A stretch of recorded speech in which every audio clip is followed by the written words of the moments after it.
హైదరాబాద్లో జనసేన ఎంపీ లింగమనేని రమేష్ ఆయన కొడుకు అయితే స్పీడ్గా కారులో వచ్చి ఒక అమ్మాయిని అయితే గుద్దాడు. ఆమె అయితే ట్రీట్మెంట్ తీసుకుంటా చనిపోయింది.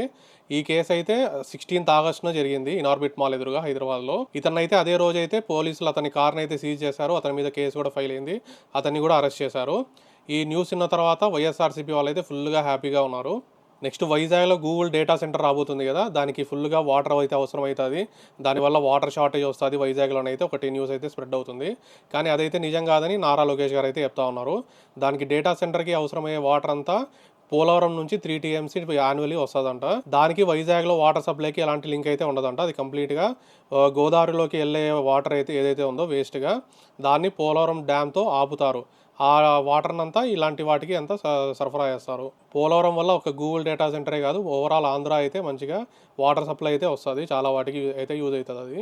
నెక్స్ట్ తమిళనాడులో విజయ్ తలపతి 365 days 1 year అయితే మ్యాటర్నిటీ లీవ్ అయితే ఇస్తూ ఉన్నాడు ప్రెగ్నెంట్ లేడీస్కి. ఇది ఓన్లీ స్టేట్ ఎంప్లాయీస్కి, ప్రైవేట్ ఎంప్లాయీస్కి కాదు. ఎన్నిసార్లు ప్రెగ్నెన్సీ అయితే అన్నిసార్లు లీవ్ అయితే వస్తుంది. Next state bank of India ఈ October 1 నుంచి కొత్తగా ఛార్జెస్ అయితే తేబోతుంది. 4కి మించి విత్డ్రాయల్స్ అయితే ఎవరైతే చేస్తారో ఫిజికల్ క్యాష్ విత్డ్రాయల్స్ వారిపైన 15 రూపీస్ అయితే ఛార్జ్ అయితే పడుతుంది per transaction. UPI digital transactions అయితే కంప్లీట్లీ ఫ్రీ. ఓన్లీ మనం ఫిజికల్ క్యాష్ అయితే విత్డ్రా చేస్తాం కదా, ఏటీఎం కానీ బ్యాంక్లో కానీ వాటి మీద అయితే పడుతుంది. మంత్లీ 4 ట్రాన్సాక్షన్ కన్నా ఎక్కువ చేస్తే 5th ట్రాన్సాక్షన్ నుండి 15 రూపీస్ అయితే పడతా ఉంటుంది పర్ ట్రాన్సాక్షన్. ఇదైతే ఈ 1 October 2026 నుంచి అయితే స్టార్ట్ చేస్తా ఉన్నారు. ఆల్రెడీ ఉన్న ఛార్జెస్కే దోల తిరిగిపోతా ఉంటే ఇదొకటి మళ్ళీ extra charge. Next Bihar government అయితే క్రియేటర్స్కి డబ్బులు పే చేయబోతుందంట. 1 lakh వ్యూస్కి 10,000 అయితే పే చేస్తుందంట.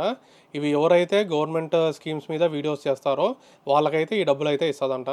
ఇంక అందరూ అదే పని కట్టుకొని ఈ గవర్నమెంట్ స్కీమ్ల మీద వీడియోలు అయితే స్టార్ట్ చేస్తారు. ఇంకా నెక్స్ట్ సందీప్ రెడ్డి వంగ వాళ్ళ బ్రదరు రీసెంట్గా ఒక ఇంటర్వ్యూ అయితే ఇచ్చాడు.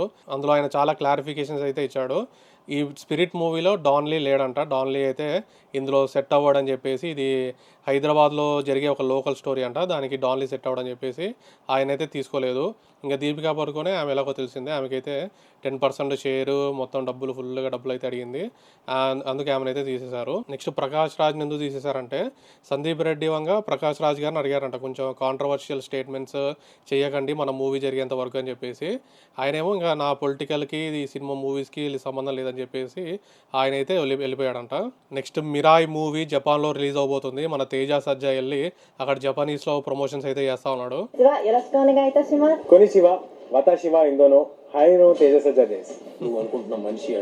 దీనికి ఫుల్గా అడ్వాన్స్ బుకింగ్స్ అయితే అవుతున్నాయంట. దురంధర్, బాహుబలి 2 దీనికన్నా ఎక్కువగా అయితే అడ్వాన్స్ బుకింగ్స్ అయ్యాయంట ఈ మూవీకి. నెక్స్ట్ ఏషియాలోనే లార్జెస్ట్ స్క్రీన్ అయితే ఆంధ్రప్రదేశ్లో రాబోతుందంట. అది ఏ ఊర్లో వస్తుంది అన్నది ఇంకా తెలియదు. విజయవాడ అనుకుంటారా మ్యాక్సిమం నాకు తెలిసి. ఈ స్క్రీన్ అయితే వారణాసి మూవీతో స్టార్ట్ అవుతుందంట. నెక్స్ట్ ఇరుముడి ఈరోజు అయితే రిలీజ్ అయ్యింది.